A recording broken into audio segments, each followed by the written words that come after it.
Mijiet ta' persuni f'Malta li spiċċaw vittmi tal-pillola tat-thalidomide bdew jirċievu kumpens mill-Gvern għad-diżabilità li ġarbu wara t-teħid ta' din il-mediċina. It-thalidomide hija pinnola li kienet tiġi preskritta lil nisa tqal tard fis-snin 50 u fis-snin 60.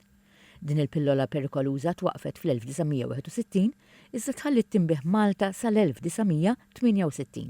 L-effett tagħha fuq bosta ommijiet u tfal kienu serji ħafna għax mhux biss waslet għal korrimenti iżda qar minn hekk ħallit effetti fuq trabi li twildu b'deformitajiet.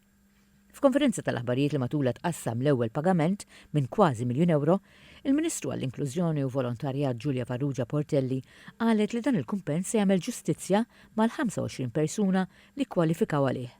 Ħabbret ukoll li l-Gvern iddeċieda li jħaffef loti tal-kumpens u għalhekk il-pagamenti se jitqasmu fuq medda ta' 3 minflok 7 snin.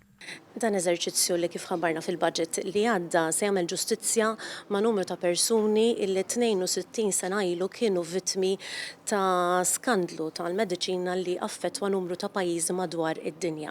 Sar eżerċizzju rigorus li saret sejħa pubblika biex dawk li jemnu li huma jistgħu jkunu vittmi isirilhom test mediku u r-riżulta li 25 minn dawn il-persuni fil-fatt id-diżabilità tagħhom hija relatata.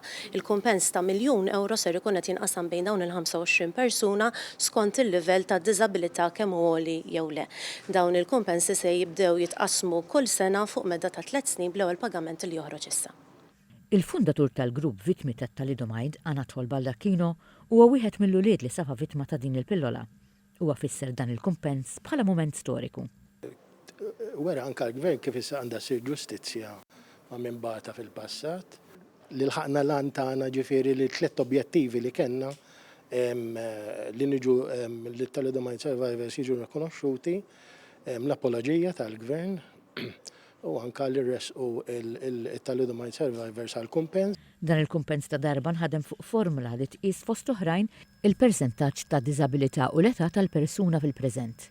L-inqas ammont li se jingħata huwa ta' €22,537 fil-waqt li l-ogħla ammont huwa ta' €68,815.